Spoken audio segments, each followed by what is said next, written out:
The name of the game in speedrunning is, of course, going fast, but specifically, going faster than ever before. Whether you're trying to just go faster than you've gone before, or go faster than anyone has gone before, the goal is always to break new ground. It's especially satisfying to push below certain time barriers. The way we measure time is completely arbitrary, but even so, it's still really satisfying to break into a new minute barrier, or push a time under an hour barrier in a long category, or even break a second barrier in a really optimized game. Beating Super Mario Bros. In under 5 minutes is a classic example. You can see literally hundreds of people on the leaderboard now who have pushed for the satisfying achievement of seeing 4:59 or better on the timer. Once upon a time, there weren't so many. Once upon a time, there was only one. And when it first happened, it was obviously a huge deal. That happened quite a while ago, though. Today, we'll talk about another minute break that just happened. This achievement comes from a rare breed of Mario speedrunners. Luigi speedrunners. This is the story of the first time Super Mario Bros. 2, The Lost Levels, was beaten in under 8 minutes. With Luigi.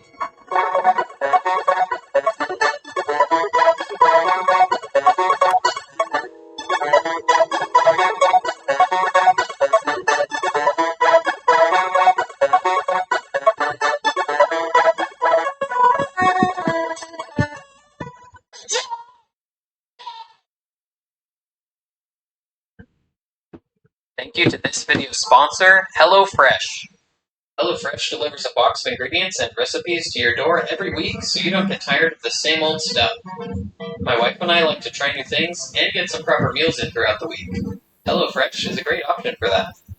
This time around, we tried a salmon dish. It was my first time cooking it, but I think it turned out alright. Right now, HelloFresh has their biggest menu yet, with more than 45 dinner options to choose from. There's plenty of choices to suit your preferences or to fit your dietary needs and lifestyle as a whole. And now they're giving all subscribers a free breakfast item with every box, so that's an awesome bonus. I got waffles, but I ate them too fast and didn't get any footage. Oops. If you're interested in trying HelloFresh, click the link in the description or use my code and get free breakfast for life. You get one free breakfast item per box while your subscription is active. Alright, first let's go over why we're even talking about Luigi. This is Super Mario Brothers, after all, and this run finally gives us a chance to shine the spotlight on Bro number 2. Unfortunately, in this game, he very much is number 2. These days, Luigi's unique traits that set him apart from Mario are well established. Okay, not those traits. I'm talking about his high, flippy jumps, and his slippery shoes. At this point, there's been a bunch of games featuring Luigi's mad hops and other lack of traction. These characteristics of Luigi have their roots right here in the original Super Mario Bros. 2. Originally only released in Japan, but later released as Super Mario Bros. The Lost Levels. We need a farm, but I also in SMB1, want my house to look exactly the same as Mario, decently good, acceptable. Mode, after player 1 had died. But in the sequel, you pick your character from the get-go, and Luigi dons his iconic jumps and slides. Luigi's attributes are usually super useful in speedrun. He can often make jumps that no other character can, and even his slipperiness can sometimes be abused to maintain high speeds for a long period of time. In fact, in games where Luigi has the from Mario, he's far and away the better character to speedrun with in all of them. That is, all of them except one. Yeah, Luigi is terrible in this game. He slides so much. It's bad enough that they actually went ahead and toned it down a bit in the Mario All-Stars remake. It's not just an issue while on the ground either. His acceleration in general is just really bad. He does have the same top speed as Mario, so at first you may think it wouldn't affect the speedrun too much. But this game is a lot more complex than SMB1. In that game, it's rare to have to slow down for anything. But in the Lost Levels, you'll find yourself in situations like these, which become super awkward. Quite destructive, too. Where Mario will move through a section like this, Luigi would end up looking more like this. Okay, but what about his higher jumps? Surely they must be useful for something. There are a few places where they come in handy, but honestly, not that many. Some jumps aren't quite as tight with Luigi as they are with Mario. He can take some alternative routes through stages, which may be a bit easier. I went through But the only my place he really mods, saves time and is I in the game. removed one thing that I Mario think has might to have been stop here causing to let this platform rise, so he can make the these jump to the strange end of the stage. NBT tags But to occur. Luigi can make it all the way. Here's the So soul-crushing part. hopefully I won't have to deal Even with in that Luigi's again. big moment where he finally saves time somewhere, And I can check right he now. still only ties Mario in this Seems stage. good. See, Luigi isn't just bad at stopping, he's bad at starting, too. It's an inconsequential mod anyhow. Directions. And as such, he's gonna lose time over Mario anytime he has to accelerate. Iron is actually a must before I can Penguin! Anytime he goes through a pipe and enters a new room. It also includes the walk to the castle after sliding down the flagpole. And Luigi even loses time in between stages. Poor guy. I love Luigi, but man, he is bad in this game. Because of the drastic differences between Mario and Luigi, we of course need to completely separate the speedrun reports for them. Every category for this game on speedrun.com has a separate tab for Mario and Luigi. The most ranked category for this move is 15% with Mario, where you take warps to get to the end of 8-4 and rescue Peach as fast as possible. This category Finding some sugar would be nice too, under 8 minutes by now that I think about it. years ago. Sugarcane farm is pretty vital for progression. They're now comfortably under the 8-minute threshold. It's not so easy for Luigi to go that fast. It took a lot of work for Luigi to catch up to where Mario was 7 years ago. It's actually insane that Sub 8 happened at all. But it did, and we're here to give the man in green a chance to shine for once. Here's how it went down, and why it was so incredibly hard to achieve. The main character of our story today is, unsurprisingly, Nifsky. Nifsky did. Let's see if I can find some iron. And we'll get into all the details in a minute. But first, he's not I could go up one of those floating islands too. That's a good idea, I think. When he's not setting world records for blindfolded speed cubing, there's one over there that should be visible with my render distance. In August of 2022, Scalpel decided that, well, every single Luigi world record needed to be improved. Runs with Luigi are a lot less popular than with Mario, and this game is Let's just go grab a whole lot of wood, shall we? That means that very few people. That's the much cheaper way of climbing right now the Luigi records were than spamming dirt. Needed to be brought up to date and into Although I do kind of want a lot of dirt. Was the man for the job. He took the Luigi world by storm, taking a significant chunk off of every Luigi category in just a single month.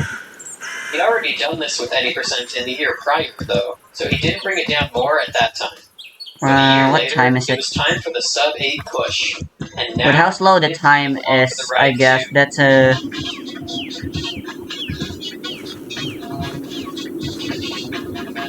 Onions! Guess what they have? Layers! I might have to live with just fruits and veggies for a while, huh? They started taking turns bringing the record down 1 second at a time.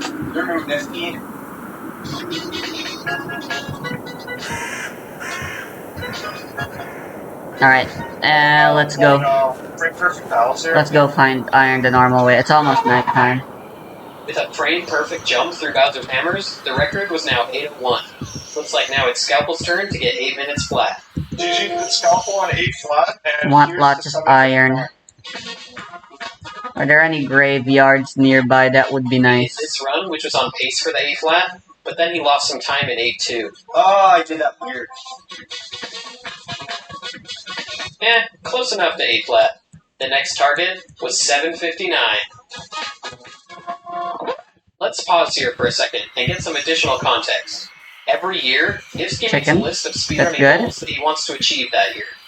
And but preferably what I want is sheep. Them. They're all usually pretty significant world records to set, too. Running uses a lot of thirst. You know Nifsky can often knock them out in a single day. The mod basically nerfed running to feel like how it was back before the Nifsky has completed 14 food out of his overhauls. for the year. The 2 remaining goals on the list back then, Luigi goals. Sub 22 and Worthless. Steve had really terrible stamina. Surely, for all his physical to try and get his last strength, he sure didn't have a lot of physical endurance. but there's no Nifsky in sight. He got hungry It's after now the just last week of running the year. for just a I guess little even while. Nifsky has forgotten about Ooh, Luigi. horse. But then, December 28th, just a few days left in the year, he did it. A couple of offline attempt sessions, and Nifsky had 15 out of 16 goals done. But okay, his goal here was to get under 22 minutes, and he got 21:48. Clearly there was some wiggle room on that one. Sub 8 Luigi is one of the hardest goals on the list. I don't think there's any hope. Okay, yeah, this is a graveyard. Hell yeah. Alright, Ooh, and cheap. for it. The That is next day, Nifsky boots up his stream to do some practice and maybe some attempts Paper and later. string, that's very Well, good. 3 hours of practice later, Alright, bro. We're just doing that. I'm gonna be honest. he starts attempts. And 90 minutes after that, this guy. Alright, there you go. That's how it happened. Let's now finally talk about what happened exactly. Let's break Smite. down the run. That's I can't pretty cover fitting, I every minute suppose. detail, but I will fill you in on the most significant parts. First thing of note, Luigi's physics don't just make normal gameplay hard, they make glitches hard too. Classic glitches, like the flagpole glitch or wall clips. If they weren't precise enough with Mario, they're even more precise with Luigi. And there are plenty of these tricks in the run. The world record in this category with Mario is 7 seconds slower than the tool-assisted run. That does not mean the record is bad. It is far from it. The run is insane. Tricks and optimizations everywhere. I just wanted to share that, so when I say that this 7:59 with Luigi is also 7 seconds behind the Luigi task, you understand. Yeah, that I'm a this run is shameless excellent. grave digger. It's as What optimized are with they Mario gonna do about it? and with a more difficult character. Alright, let's jump into what happens in the first level, 1-1. Outside of the standard platforming What? and the frame-perfect jump under this Koopa, the biggest thing of note in this level is the flagpole glitch. This trick is really precise, down to the sub-pixel level. Sub-pixels are a concept that Mending! a bunch of times, so I'll try not to repeat the exact Mending same book, things, that's but big, that's huge. in order to do flagpole glitch, you need Luigi to be right here. But even if we see Luigi here, he could actually be in one of 16 different places. There's just not enough pixels on the screen to show his true position more precisely than this. On this visual pixel, there's a range of positions Luigi can be in. Some of them are too far left to grab the flagpole, and some of them are too far to the right, so Luigi lands on the block. Well, it wasn't the kind of graveyard I was looking for, This but is the kind of precision we're dealing still with good with loot. tricks like this. We need to get Luigi I still got my iron. as close to the block as possible without landing on it, and that precision goes deeper than what we can visually see happen on the surface. Subpixels have been covered a few times on my channel and others, but a concept that hasn't really been brought up is sub-speed. Sub-speed is something that's relevant for tricks with Mario, but it's imperative for Luigi. So let's talk about it. This will be the most technical part of the video, but it'll provide you with context for the entire run. I don't like those noises. I just realized I don't. Exist at all in the first place is because you have a lot more freedom over what you can program a game to do if you can use decimals or Subtitles. fractions. Here, let's try to program Mario's speed using only whole numbers. If we have him move 2 pixels per frame, that's a bit too slow. Let's try 3 pixels per frame. That's too fast now. We need decimals. Mario's actual top speed in this game is 2.5 pixels per frame. He'll visually move 2 pixels on some frames and 3 pixels on others. But in reality, he has 2.5 added to his internal So I don't have to every deal with the frame. nausea effect. Well, actually, he has 40 subpixels added every frame. I'm kinda used to how the There are FOV 16 works subpixel now, but positions for every pixel.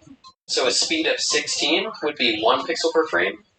32 would be 2 pixels per frame. lessening it would be And his rather top speed of nice. 40 is 2.5 pixels per frame. Since Making it non-existent subspeed. would just feel really awkward for me at this point, since I'm just so used to it. If we just use whole numbers, then Mario's speed could only accelerate Oh, there's by sugar. 1 per frame, or 2 per frame, and so on. If we want to tweak his acceleration to be anything outside of that, we need decimals. So to sum things up really quick, at all times, Mario's position in the game has a whole number and a decimal to go along with it. And at all times, Mario's speed has a whole number and a decimal to go along with it. Here's the thing though, top speed in this game is 40.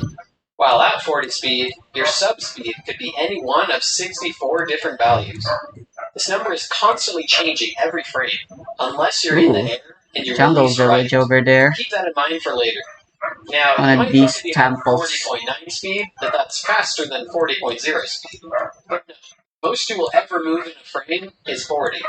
Subspeed doesn't actually affect how much you move, it just helps change the whole number of your speed, which does affect how much you move. Once you get to 40 speed, the whole number's not changing anymore. So, subspeed is basically meaningless at this point. That is, until you slow down. Once you start slowing down, subspeed is going to affect how quickly you slow down. All of this to say that when Nifsky gets to this spot at the end of 1-1 and goes to perform the flagpole glitch, Luigi's subspeed is going to affect how he slows down as he clips into the block. Some values are good and will allow him to clip in far. Is that a baby doggo? Luigi won't grab the flagpole. In a lot of games, things like subpixels and subspeed would be too precise to control, and make some tricks essentially random. But in this game, these values are reset at the They're beginning so of each fast. stage. I want to get a We know good what they look. are, and if we play Oh my perfectly, god, look. control them. Look at Every it! time we want to do a precise trick, like a flagpole glitch or a wall flip, we find a way to set up our subpixels and subspeed to make the trick consistent. This does mean jumping with frame-perfect accuracy and doing directional inputs in very tight windows. But that's Another out one game of these. code. We're used Oh my to god, there's actually a cave spider there. Oh! usually take the form of a frame-perfect jump somewhere, and then holding down and right mid-air. Holding down plus right doesn't make you lose speed while in the air, but it does while on the ground. So, we can find somewhere in the level to jump, hold down plus right mid-air, and then land on the ground just briefly before becoming airborne I'm again. looking for a This mountain. will slow our character down just a little bit.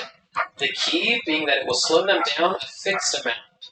We can find a place in the level that will slow us down by a desired amount, and get our subpixels perfectly set up for whatever trick we're about to perform.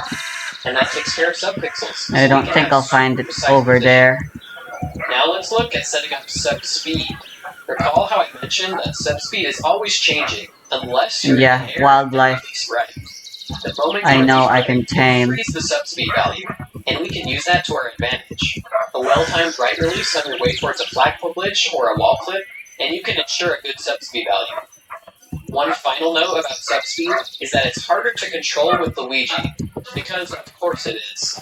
This guy doesn't catch any breaks. I'll use flagpole glitch as an example again to show this off. For Mario, most subspeed values will work for flagpole glitch. His subspeed value shuffles around like this, and there's basically one frame out of every 9 that lands in the bad range. Most of the time you're going to be fine, but just to be safe, you can have a visual cue somewhere to make sure you release right within an 8-frame window for good subspeed. And if you get really good subspeed, you can actually be a little bit off on some of the inputs and still Whoa, get the that's so flagpole glitch. cool. Now compare that to Luigi. Because of its differences in acceleration, the subspeed values that work for flagpole glitch are going to be different, and his subspeed shifts around at a different rate. Initially, that doesn't sound bad, just I should different. go back home But first and here's the deposit range my that works for earnings. Quite a bit smaller than Mario. And now, let's look at how Luigi's subspeed shifts around. There's some pigs. Oh, that's a lot more volatile. What we really need is Luigi, cow. At best, have a 2-frame window to release right, and freeze your subspeed at a good value. Most of the time, it's only a 1-frame What window. the heck? So, basically, runners I have just to feel like figure out swimming, I which part guess. of their jump has a 2-frame window to release right, and try to do it there. Once you've finally done a bunch of frame-precise inputs to get your subpixel and subspeed values set up, just a couple more frame-perfect inputs from there. And yep, that's all it takes to get a flagpole glitch with Luigi and get a run out of the first level of the game. Alright, let's finally move on to 1-2. This is a cool level. There are actually 3 separate warp zones. Gonna go here. caving, I We guess. of course want to take the one that warps us the farthest to World 4. Our first order of business, then, is to get up here. Normally, you're supposed to ride this platform to get up. That takes a while, though, so we want something faster. Mario would typically do a wall jump up, but here's one of the great perks of Luigi. He can just jump up. Nice. Now we need to get down this pipe, but there's a piranha plant in the way. We'll have to slow down some and wait for it. Whoa, dude. I know the hitboxes are sometimes pretty wacky in this game, but isn't that a bit much? If you can believe it, that's not even the closest you could cut it. Let's look at the task for this part. Dude, there is no way. What? Alright, there's a couple things going on here. Ah, this is kind of awkward. You can only interact Snow with in the enemies savannah. every That's other not supposed to frame. happen, Half the normally. time you're touching an enemy, nothing will happen on that frame. Here's an example. You shoot a fireball at this piranha plant. On this frame, their hitboxes overlap, and the piranha Oh, plant I dies. can't. If we shoot the fireball one frame later, however, we can see the hitboxes overlap, but the plant does not die. The fireball only touched it for one frame, and there was no check for their collision on that frame. Let's just get We rid can of even it see the then. effects of this in the little movie that plays on the title screen in the original game.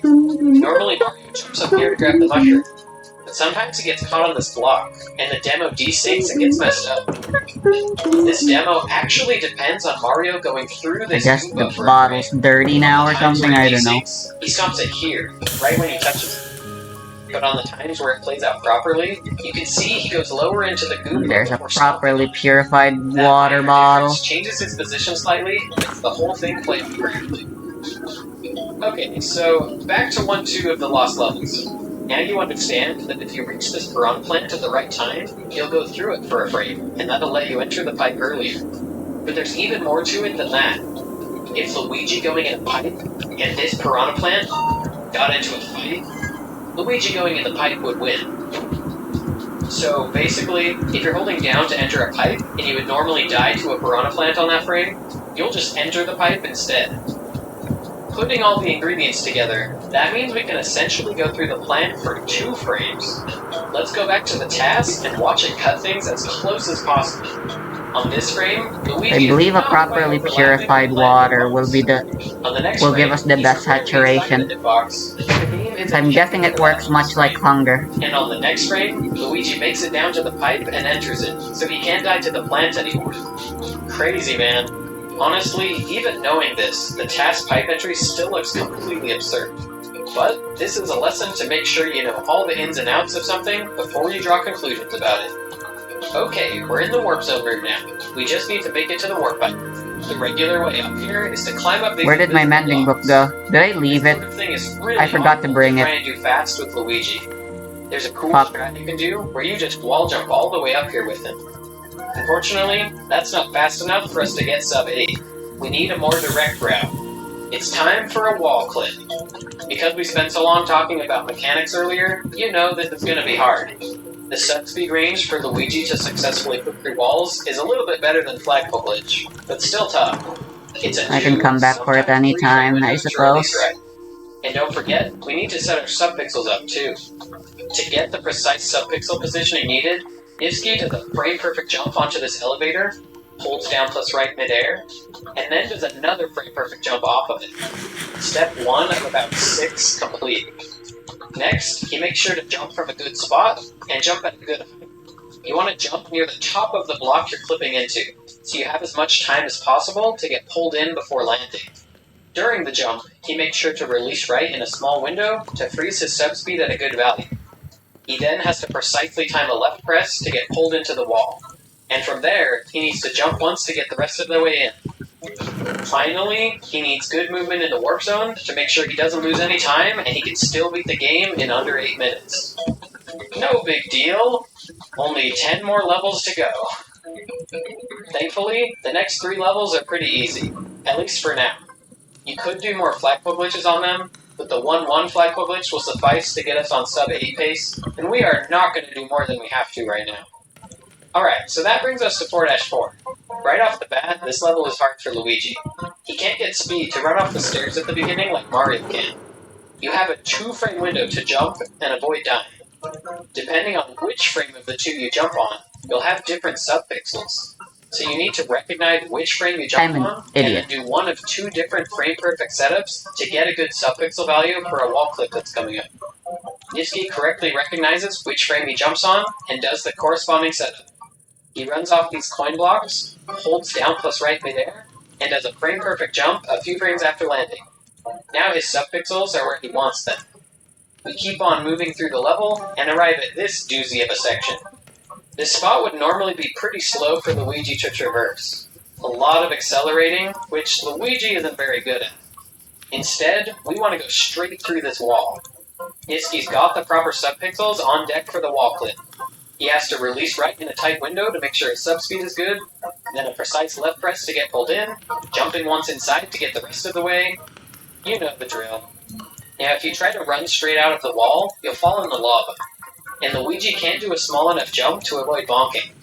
Thankfully, this platform is here, which can force him downwards and avoid losing any time. From here, we have to dodge some tricky fireball patterns and get past Bowser. I know the way he jumped into the axe might look kind of silly, but that's the best Luigi can do with this Bowser pattern. Luigi just jumps too high, man. And either way, it doesn't really matter, because this bridge is actually on a frame rule. But it's actually not a bus we're waiting on this time. It's Bowser's feet? Bowser regularly shuffles his feet every 32 frames. Once you grab the axe, it's updated to be every 4 frames, so he can do this little cartoon character animation before he falls into the lava. An easy way to make this whole sequence play out was to use the same timer for the bridge collapsing. Every time Bowser shuffles his feet, one piece of the bridge is deleted. The issue is that, for the very first cycle of the sequence, the timer is still a 32-frame timer. You have to wait for it to hit 0 before the bridge will start breaking, so you may just be frozen there for half a second sometimes, waiting for Bowser to start shuffling his feet. This all ends up causing a frame rule effect, where you can lose some time on the way to the axe and come out at the same speed, since you would have been waiting around for Bowser's feet timer anyway. You know, it's occurred to me that I said I wouldn't go into every minute detail of this run, but here we are talking about Bowser's feet. Well, I hope you were entertained.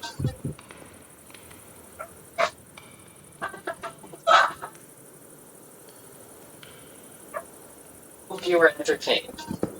Alright, let's move on to World 5. The big thing we'll focus on in 5-1 is how to get past this wall. It's another spot where we're meant to climb invisible blocks, but again, that's too slow. You may be expecting a wall clip, but this pipe afterwards is kinda in the way, and besides, we have something even better. Let me introduce you to the Super Jump. This is something that did exist in SMB1, but it wasn't quite as implemented. They tweaked the physics in this game so you bounce higher up enemies, and this type of jump is really exaggerated. To do it, you basically just need to bounce off of an enemy while moving upwards. In a run with Mario, you normally need to slow down to walking speed here, because you actually have different jumping physics if you're walking versus running, and it lets you go higher. But Luigi already has higher bounces than Mario, so he can do it at running speed. The drawback is that it's really hard. We yet again need to set some pixels up to make it work. Iski does this by running off this pipe, holding down plus right midair, and then jumping in a 2-frame window after landing. Now he's set up for the jump, but you can't just run straight at the Koopa and jump off of it. You have to let it get into the perfect spot, or else you don't make it up. And I'll be honest, I don't know why there's this drastically higher super bounce you can get under certain conditions in this game, but we're gonna make use of it here. To get the perfect super jump, Nipsky runs off these blocks and lets go of the B button mid-air. This will slow Luigi down to walking speed the moment he lands. From here, there's a 2-frame window to push B and start running again, and then a 1-frame window to get the jump. I haven't been counting how many frame perfect or precise inputs there have been up to this point, but it's definitely a lot. We're only halfway there. Time to talk about 5-2. Only 2 warp zones this time, and the one that will take us to World 8 is up this vine. Or it's supposed to be, but we can access it by clipping into this upside-down pipe and going down it.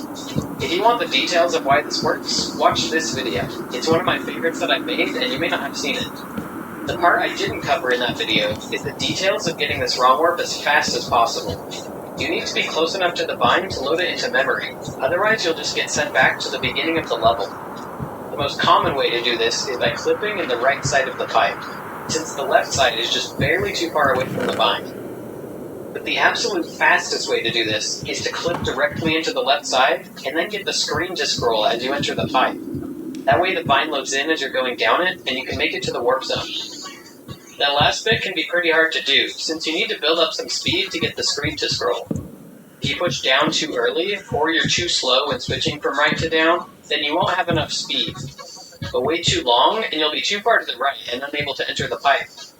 It's a tight balancing act that you only get to walk after a successful pipe clip, which again, Nifsky does a frame-perfect jump to set up subpixels for the clip, a well-timed right release on his way towards the pipe for good sub-speed, and jumps at a good height, and pushes left with good timing. I think you get it. It's a precise trick. It saves about a second though, so speedrunners were not going to be deterred. Scalpel was the first to do this trick in his previous world record, and of course Nifsky did it here in the sub-8 round.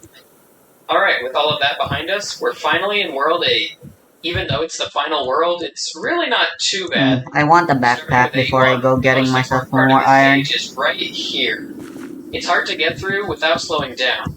Going underneath isn't an option here, we have to make it over the pipe. I know it looks like Nifsky makes it by quite a bit, but it's actually precise. Remember, you can only stomp on enemies every other frame. It's And thunderstorming. sometimes you just get a way bigger bounce off of Koopas, again, for reasons I don't understand. So you need to be really deliberate with where you bounce on this Koopa. The strat Nifsky uses to make this consistent is to jump on the very last frame before this pit. I don't know about you, but I think he got it. If you jump on that frame, then you can aim for the back of this Koopa, and you should make it. And the rest of the stage is pretty straightforward from there. 8-2 is a really weird level. If you run to the end, you find a pipe to go in, and it brings you back to an earlier point in the level. There's another plains. May as well make my way to the other village. The movement It's a to do this part pillager fast isn't outpost. the hardest part of the run, but it's still non-trivial. See what we can get. Now we're up in the clouds, and we can find Bowser's hidden castle in the sky. We have to play 8-3 first, though. I mentioned it earlier in the video, but this is Luigi's shining moment. Finally, we can make great use of his gigantic jumps. He can clear this huge gap at the end without slowing down at all, and finish the stage at the exact same speed as Mario. He basically loses all the time that he just saved, trying to accelerate towards the castle. Oh well, we're still on pace for 7:59. I just remembered Here I we go, wanted a the boat. final stage. 8-4 is rough for Luigi, since there are a lot of pipes to go in, which means a lot of times he has to accelerate.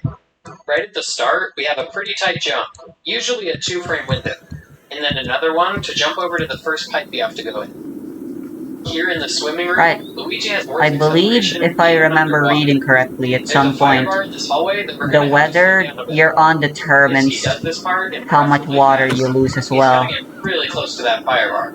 But I mean, Like if you're in a he has to. desert, He's you'll only got lose about water more 1 second quickly. wiggle room here if he Same wants with to the get to savannah, since 59. This next basically room the is so temperature awkward for function Luigi. does something other than Yeah, I'm not determine sure what much more biomes you can explanation find needed. That now. just looks really hard to do with As this well. character. Alright, once we reach this point, we're past the flagpole glitches. We're past the wall clips. Almost all the hard stuff is out of the way. We reach this hallway and have several seconds to sit and be nervous about one final jump. Okay, Nifsky nails the last real jump of the run, and everything is in the Bowser's hands now. This first guy is Bruce. He was kind and jumped forward so Luigi could run under him. What a pal. Love Bruce. Now it's just Bowser left. Nifsky has this whole run down to a science so much that he actually recognizes the pattern of hammers that Bruce throws, and knows exactly what speed he's going based on it. He knows he's on pace for sub 8 minutes, and that he's going to get a Bowser pattern that he can get past. Just don't mess up the final jumps through these hallways, and jump over Bowser at the right time. And that's it. It is done. Super Mario Bros. 2J with Luigi in under 8 minutes. This is a really good speedrun. Luigi has had significantly fewer players, so for the world record to be this good is amazing. I guess the sub 8 milestone was just so alluring. Now I'll quickly mention a couple notable places you could improve this run from here. That is, whenever someone is up to the task. In 1-2, you could do another wall clip right here. I don't think I have to mention all the steps this time. You already know wall clips are really hard with Luigi. And since it's so close to the beginning of the level, we haven't been able to find a super great subpixel setup yet. But if someone can implement this into a run, they'll save a good chunk of time from not having to deal with this Goomba. And another perk of this clip is you can let the wall push Luigi farther towards the right side of the screen. Now he can land on this elevator before it disappears off the top, and make it up here without bonking into the pipe at all. To my knowledge, this can save at least 0.7 seconds, and maybe more. There are also, of course, more flagpole glitches you can do. Each one is really hard, but if you're going to add one more, definitely do it in 4-2. Flagpole glitch actually saves a little bit more than a frame rule with Luigi, and since this stage was already close to the next frame rule, this flagpole glitch ends up saving 2. That's another 0.7 seconds. The downside is that there's no way to do a full jump to this flagpole glitch spot. The only way to land where you need to is to release the jump button mid-air with perfect timing. Of course, the flagpole glitch which saves extra time Iron. has to be one that's extra hard. That's pretty deep. Those two things are the main places that runners would look to save time from here. A 758 or 757 may happen down the road, but let's all appreciate that a 759 happened at all. I will always pick Luigi over Mario, except in this game. He is just really special. I'm glad that other runners could be brave enough to make this run happen, and that I could cover it and give the best plumber some time in the spotlight. Thanks for watching, and subscribe if you enjoyed.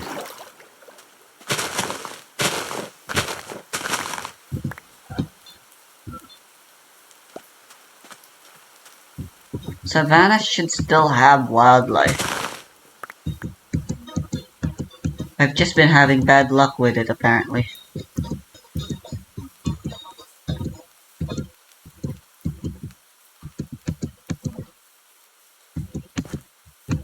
Its structure's mostly useless, if I remember correctly.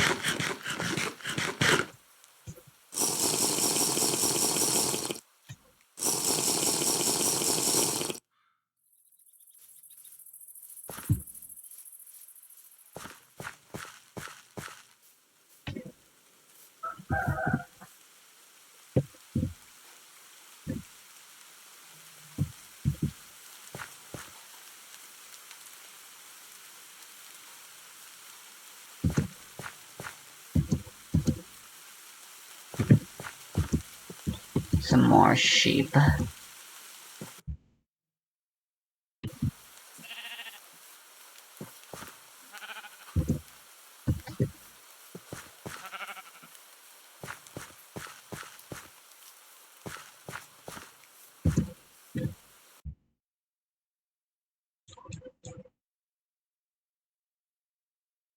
There's a village.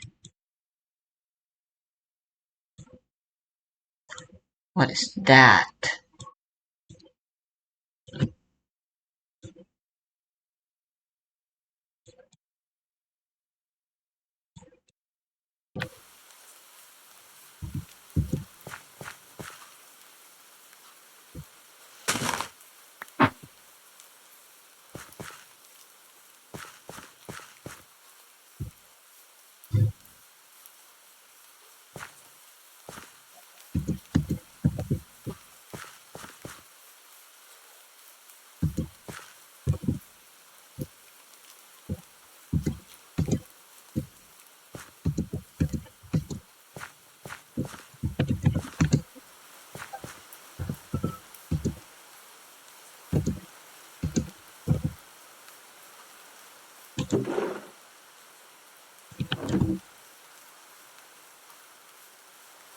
Where are the pillagers?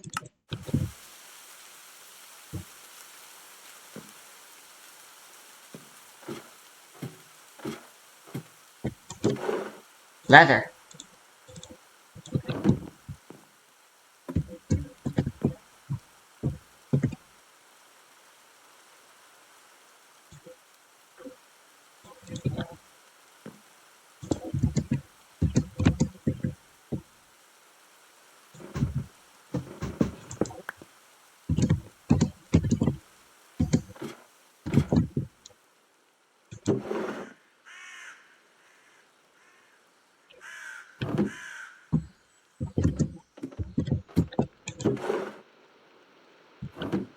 Well, I technically got what I wanted.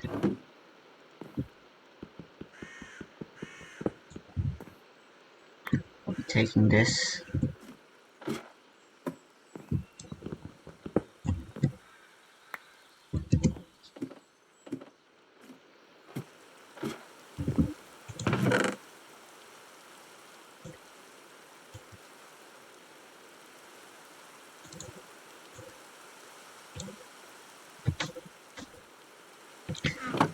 guess there used to be pillagers here. But they've abandoned this outpost for whatever reason. A mysterious reason.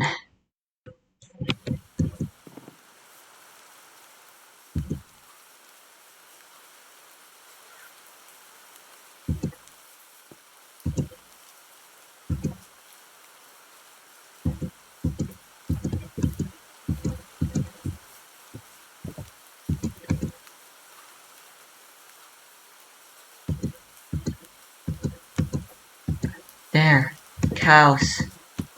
I should cherish and treasure them.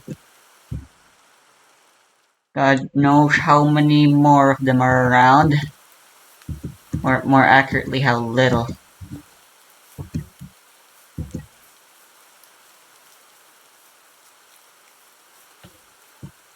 Okay.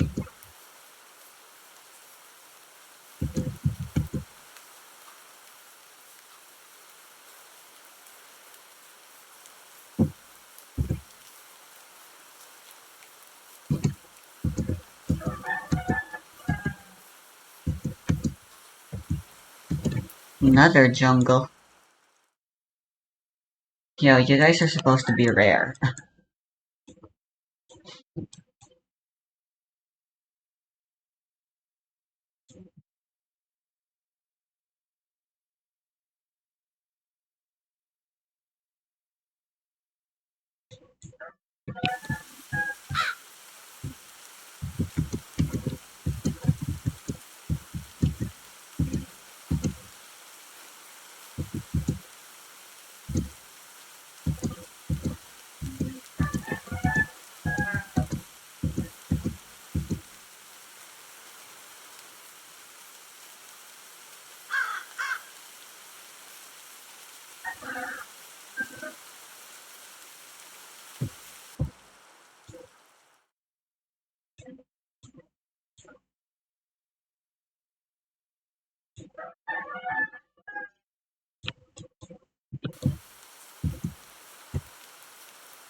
Ooh, is that a blacksmith?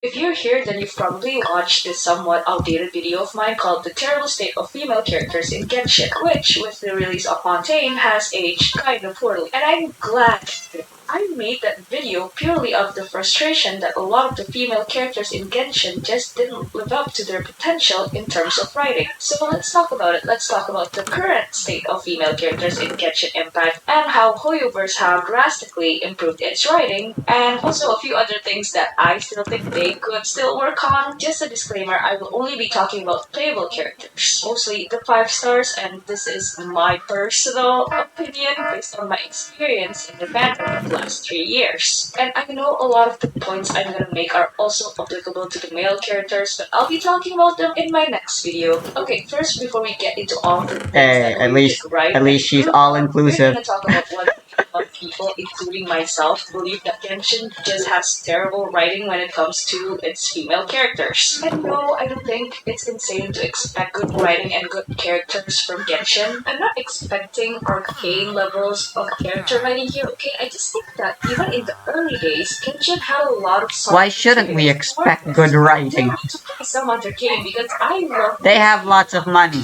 Ooh, they have a bounty board here. When I see missed potentials. We've always known that Hoyo is capable of writing intriguing female characters, but somehow they just don't do it in Genshin. Now, the initial problem with Genshin's female characters, especially in the early days, can be divided into 3 parts. The first one is the sheer amount of female characters in the game. Now, this one isn't a problem that actually has any solution because Genshin is a gacha game that needs to sell you these characters in order to earn a profit. And having a large roster will lead to a few characters feeling repetitive. This is obviously applicable to the characters regardless of their gender, and with how Genshin's roster is mostly female, it results in a lot of the female characters feeling a bit repetitive more than the male ones. Case in point, the overwork by Vucho. It doesn't help that this Indeed. is the most Yeah.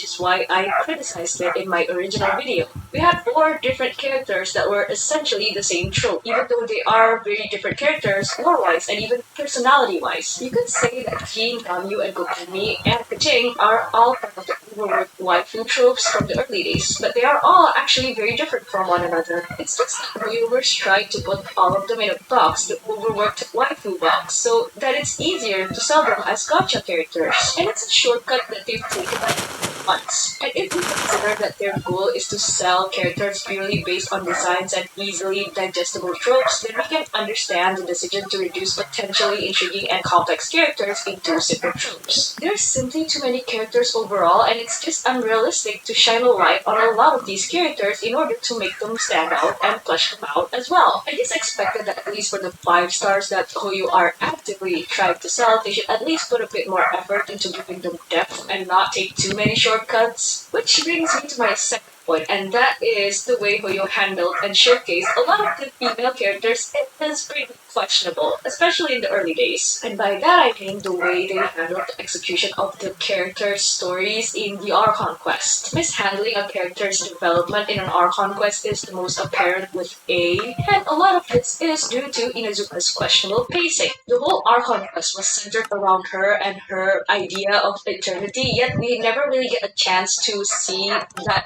vision of eternity established in the Archon Quest itself. Instead, what we see is how A is being selfish and that her people are paying the price for it. What's interesting though is that we spend most of the Inazuma Archon Quest with Yae Miko. The Archon Quest in Inazuma more or less revolved around her and how she guides and manipulates the traveler throughout their time in Inazuma, which in my opinion makes Yae Miko stand out more compared to the actual Archon of Inazuma. But I get it, okay? Like, we're not supposed to see too much of A because her whole shtick is that she lives in isolation and is so out of touch with the people of Inazuma, which should be something that's addressed in her story quest, but we'll get to that. Jean was good in the Archon quest, she was there for most of it, and she plays a very important role too. She has lots of interactions with the Knights of Favonius and Venti, and there's even some teasing on her dynamic with several other characters. Overall, I think Hoyo did a good job in showing her off in the Archon quest. Ganyu was barely in the Archon quest except for the climax, and we didn't even see Mitao because she wasn't really relevant to the greater plot. But that's fine, right? Because we have story quests, not like how you can cram all of these 5 stars into the Archon quest. Especially during the early days, they were only made up of 3 acts. And for the 4 stars, like, I get it, no one is expecting a 3-hour quest focusing on Bennett's backstory anytime soon, but we do have really good examples of being memorable in the Archon quest. Like, for example, Ninja. I want a story all about his 2 dads. That I personally think got just the right amount of focus in the main story to make them feel actually like they're characters relevant to the story and humans living into that. Now, the last and biggest problems for most of the characters are actually the execution of the story quests. Obviously, this has... I could probably make a house here instead. It's boring, but it'll work. It's a plains. A lot of the characters suffered from unfortunate story quests. While the story quests themselves aren't inherently that bad, Ayaka's and Yorimiya's first story quests are my personal favorites. I don't think Hoyo did them any favors by making both of their quests a requirement to progress with the Archon quest, which, in my personal opinion, messes up the already weak pacing of Inazuma. Yeah, what the heck? That's never happened again. Why the heck? The main problem that I have with Yorimiya's first quest is how, while it showcased a lot of great things about Yorimiya, that she's kind, compassionate, and her wholesome dynamic with her father, the majority of the quest is focused on solving an NPC's problem. I do think the purpose NPC of Yorimiya's impact quest is to further establish just how much the Sakoku Decree and the Civil War has affected the lives of regular Inazuman citizens, with the way it has torn apart friendships and showing how even the soldiers of the Tenryu Commissions themselves are actually reluctant about the whole thing. And I think another thing that they were trying to show with Yorimiya's quest was a different perspective overcome A's paternity. And I have seen some people argue that this is why they needed to insert her quest before progressing the main plot, which is still something I disagree with. I just think they made Yumi's Cool quest story, still filler.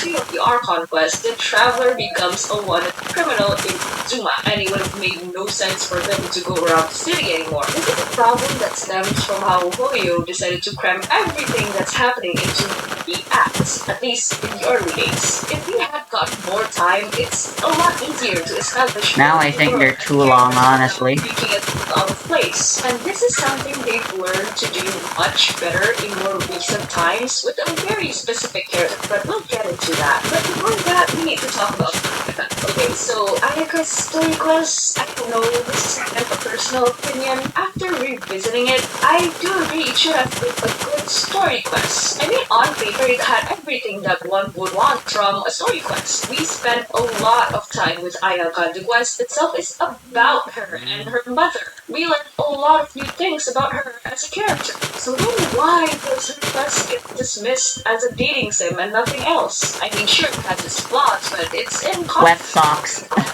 Now again, in my opinion, I think the whole thing fell apart when Hoyo decided to make the Traveler more important to Ayaka than they actually are. Yes, I understand that Ayaka's fascination towards the Traveler is completely justified with how they represent the outside world, a world that Ayaka is unfamiliar with. It's only natural that she's intrigued. But I just cannot for the life of me buy that the Traveler is Ayaka's only friend. It makes no sense to push a narrative that Ayaka has no friends when Toma is literally right there.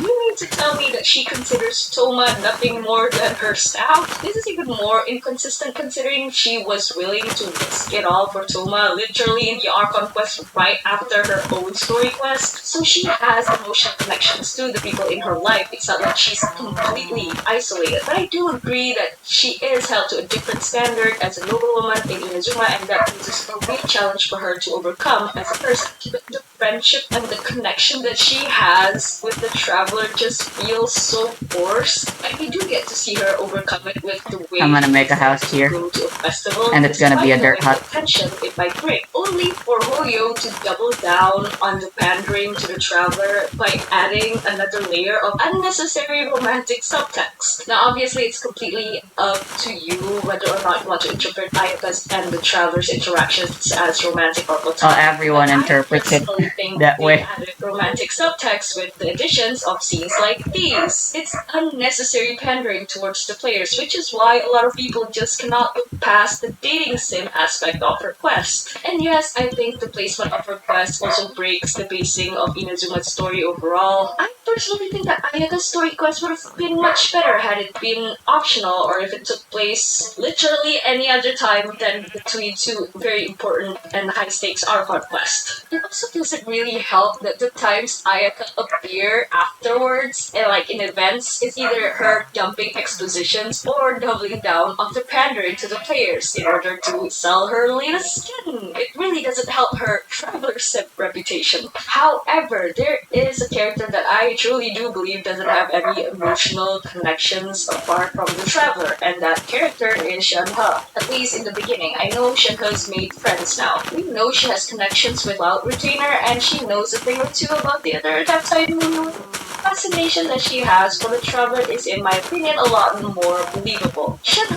lives in isolation. She's violent and doesn't understand society or man-made laws. She doesn't even eat normal human food. She eats medicinal herbs, which is why people mistake her for an Adeptus, including the Traveler and Paimon. Now, A's first story quest is also a big reason why I think a lot of the players don't like her writing or are still under the impression that her story quest is a full-on date that serves no other purpose but to add more fan service for the new shiny Archon. It also didn't help that there was no buffer time between the end of the Inazuma Archon quest and A's first story quest, which made it seem that the Traveler was all buddy-buddy with her after the Shogun puppet tried to murder them the entire time they were in Inazuma. I know, right? That was so awkward. Prior. Ganu's request just exacerbates on how Hoyo decided to not show the most interesting part of her lore, which is an opinion that I still think is true even until now. I'm hoping that we can see more of her Adeptus side and her dynamics with Kaching, who, if you didn't know, is someone who she often clashes with because of their differing beliefs. See, Ganyu being a devout follower of Rex Lapis, and Kaching is the exact opposite. Please, literally, I'm begging Hoyoverse to show more sides of Ganyu now that a certain someone is gonna be playable. Without story quest itself is still enjoyable. I revisited the quest recently and I enjoyed it a lot more. Revisited?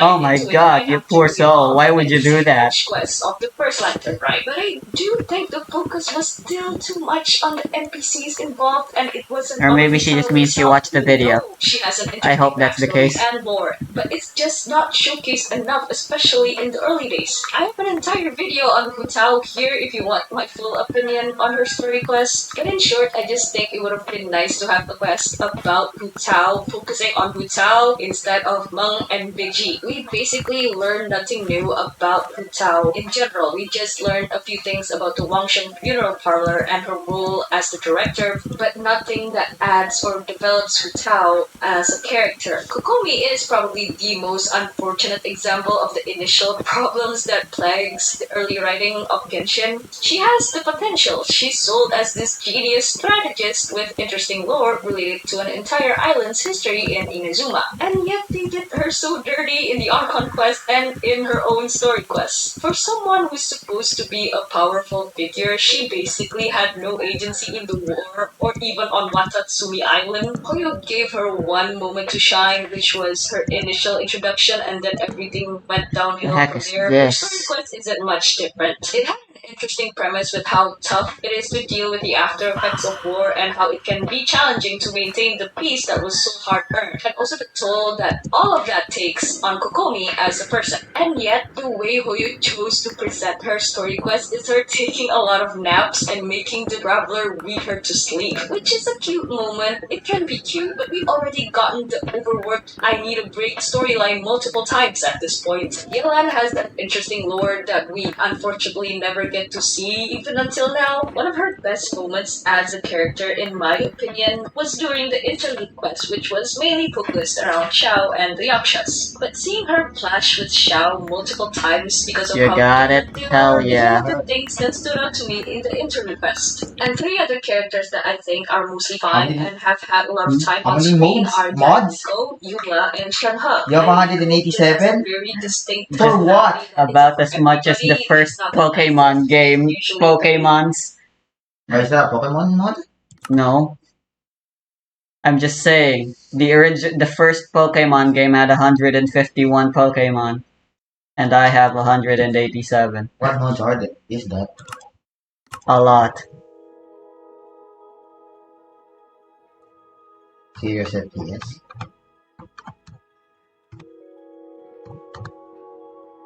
Well, it's a lot of fun, I say, so far. I thought you downloaded Alex Nude. Booba. Oh, What do you think I am? Steve Big Cock mod.